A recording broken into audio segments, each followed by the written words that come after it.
സ്വബോധമില്ലാത്ത മനസ്സുമായി കാര്യകാരണ ബന്ധമില്ലാതെ പുലമ്പിക്കൊണ്ട് 3-4 ദിവസം സുഗുണൻ ഇവിടെ കഴിഞ്ഞു. 2 പേരുകളായിരുന്നു ആ സമയത്ത് താൻ ആവർത്തിച്ചുകൊണ്ടിരുന്നത്, അഞ്ജന എന്നും ബിന്ദു എന്നും. അതിനർത്ഥം മനസ്സിൽ നിന്ന് ഭാര്യയെ പടിയിറക്കാൻ സുഗുണനായിട്ടില്ല എന്നല്ലേ? തന്റെ പ്രശ്നം എന്തായിരുന്നറിയാമോ? Super ego. ഭാര്യയേക്കാൾ ഏതർത്ഥത്തിലും മികച്ചവനാണ് എന്ന് സ്ഥാപിക്കാനുള്ള വ്യഗ്രത.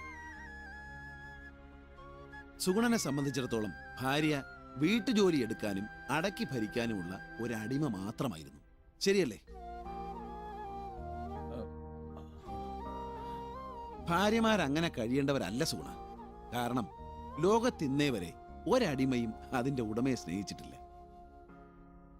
ഭാര്യ വീട് വിട്ടു പോയപ്പോ തന്റെ മനസ്സും കൂടെ ഒപ്പം പോയത്. അതുകൊണ്ടാ അന്നേ വരെ ഒരു ടെൻഷനും കൂടാതെ ജീവിച്ചിരുന്ന നിങ്ങളെ ചെറിയ പ്രശ്നങ്ങൾ പോലും അസ്വസ്ഥനാക്കാൻ തുടങ്ങിയത്. മകളൊരു അപകടത്തിൽപ്പെട്ടപ്പോ നിങ്ങളുടെ മനസ്സിന്റെ ബാലൻസാണ് നഷ്ടപ്പെട്ടത്. എന്നിട്ടും ഭാര്യ വിവരം അറിയിക്കാനോ തിരിച്ചു വിളിക്കാനോ നിങ്ങൾ തയ്യാറായില്ല. എടോ, ഒരു വീടിന്റെ രക്ഷാവലയെന്ന് പറയുന്നത് ആ വീട്ടിലെ സ്ത്രീയാ. അതെന്നില്ലാതാകുന്നോ ആ കുടുംബം അന്ന് നശിച്ചു. മകളോടൊപ്പം ഒറ്റയ്ക്ക് താമസിക്കാൻ തീരുമാനിച്ചപ്പോൾ താൻ ഒരു കാര്യം മറന്നു. തന്റെ മകളുടെ പ്രായവും അവളുടെ മനസ്സും. പെൺകുട്ടികളുടെ മനസ്സ് തിരിച്ചറിയാൻ അമ്മ തന്നെ വേണം സുഗുണ. ഒരച്ഛൻ എത്ര കണ്ട് വായിക്കാൻ ശ്രമിച്ചാലും അത് തെളിഞ്ഞു കിട്ടില്ല. ഡോക്ടർ, പ്ലീസ്, എനിക്ക് എന്റെ മകളെ ഒന്ന് കാണണം. അതിനു മുമ്പ് എനിക്കൊരു കാര്യം അറിയണം. ഇനിയും പഴയ പോലെ മകളുമായി ഒറ്റയ്ക്ക് ജീവിക്കാനാണോ സുഗുണന്റെ തീരുമാനം?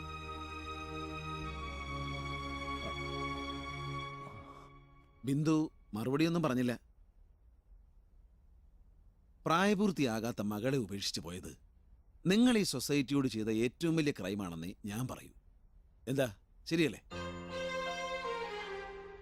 എന്ത് കാരണം കൊണ്ടാണ് നിങ്ങൾ ഭർത്താവിനെ ഉപേക്ഷിച്ചു പോയത്? വീട്ടിൽ ചെയ്യുന്ന ജോലിക്ക് ശമ്പളം തരുന്നില്ല എന്നതുകൊണ്ടോ? സുഗുണൻ നിങ്ങളെ സ്നേഹിക്കുന്നുണ്ടായിരുന്നു. അയാൾ നിങ്ങളിൽ നിന്ന് ആഗ്രഹിച്ചത് ഭാര്യയുടെ സ്നേഹം മാത്രമല്ല, മരിച്ചുപോയ അയാളുടെ അമ്മയുടെ വാത്സല്യം കൂടിയാണ്. ആ സ്നേഹവും വാത്സല്യവും നൽകാൻ നിങ്ങൾക്ക് കഴിഞ്ഞില്ല. അത് ലഭിക്കാതെ വന്നപ്പോ സുഗുണൻ പ്രതികരിച്ചത് നിങ്ങൾ ചെയ്യുന്നത് എന്തെങ്കിലും കുറ്റം കണ്ടെത്തിക്കൊണ്ടായിരുന്നു. ബിന്ദു, ഭർത്താവ് നൽകുന്ന സ്നേഹം, സംരക്ഷണം, അതാണ് സ്ത്രീകൾക്ക് കിട്ടുന്ന ഏറ്റവും വലിയ ശമ്പളം. ഭാര്യയുടെയും ഭർത്താവിന്റെയും മനസ്സുകൾ തമ്മിൽ നിങ്ങൾ എത്ര വേണ്ടാന്ന് വെച്ചാലും ഒഴിവാക്കാനാകാത്ത ഒരു ടെലിപ്പതിക് റിലേഷൻഷിപ്പ് ഉണ്ട്. സുഗുണൻ കുഴപ്പത്തിലായ സമയത്ത് തന്നെ ബിന്ദുവിന് അവിടെ എത്തിച്ചേരാൻ കഴിഞ്ഞതും അതുകൊണ്ട് തന്നെ. സ്വസ്ഥത ഉണ്ടായിട്ടുണ്ടോ നിങ്ങൾക്ക് രണ്ടുപേർക്കും? ഈ പിണക്കമെന്ന് പറയുന്നത് ഭാര്യ ഭർത്താക്കന്മാരെ സംബന്ധിച്ചിടത്തോളം അവരുടെ ചങ്കിലെ തീയാടോ. ഒരു തീരുമാനമെടുത്തിട്ടേ നിങ്ങളെ ഇവിടുന്ന് പറഞ്ഞയക്കൂന്ന് എനിക്ക് നിർബന്ധമൊന്നുമില്ല. പഴയ പോലെ ബിന്ദുവിന് സ്വന്തം വീട്ടിലേക്ക് മടങ്ങാം, സുഗുണന് തിരിച്ചും പോവാം. മകളുടെ കാര്യത്തിൽ കോടതി മുഖേന ഒരു ഫൈനൽ ഡിസിഷനിലെത്തട്ടെ.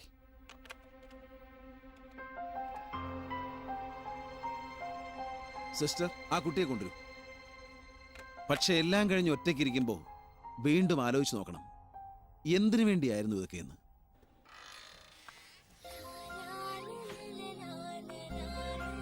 ആ മോള് വാ. ഇപ്പൊ വേദനയൊന്നുമില്ലല്ലോ? സുഖായിരിക്കുന്നില്ലേ? മിടുക്കി. ദാ മോളുടെ അച്ഛനും അമ്മയും. ഇനിയുള്ള കാലം ഇവരിൽ ആരുടെ കൂടെ ജീവിക്കണമെന്ന് തീരുമാനിക്കേണ്ടത് മോളാ. അങ്ങളിപ്പോ വരാം.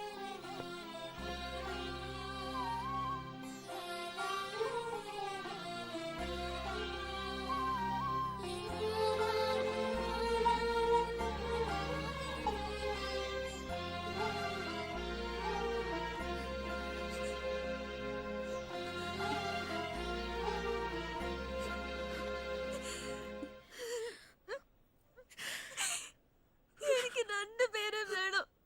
അമ്മ വേണം.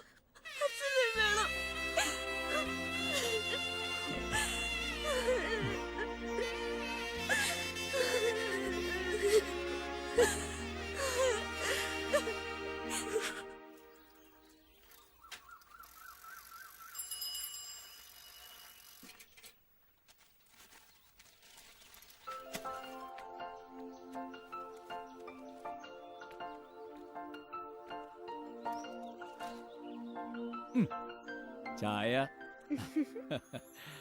ആ സ്വർണത്തിന്റെ വിലയൊന്ന് അറിഞ്ഞായിരുന്നെങ്കിൽ നിന്റെ അമ്മയോട് ചെന്ന് പറയായിരുന്നു. അതിനച്ഛൻ ഇപ്പൊ സ്വർണം വാങ്ങാൻ പോകുന്നുണ്ടോ? വാങ്ങിയിട്ട് വേണോടി വില അറിയാൻ. അത് നിന്റെ അമ്മയ്ക്കൊരു സമാധാനാവുമെങ്കിൽ ആയിക്കോട്ടെ. ബിന്ദു, ഉം. സ്വർണത്തിന്റെ വിലയില് ഒരാഴ്ചയായിട്ട് ഒരു മാറ്റവും ഇല്ലട്ടോ.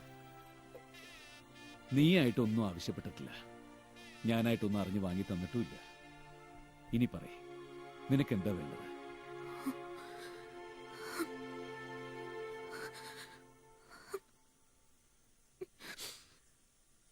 എനിക്കൊന്നും വേണ്ട, പൊന്നും പണ്ടോ ഒന്നും. എപ്പോഴും എന്റെ കൂടുണ്ടായ മാത്രം മതി.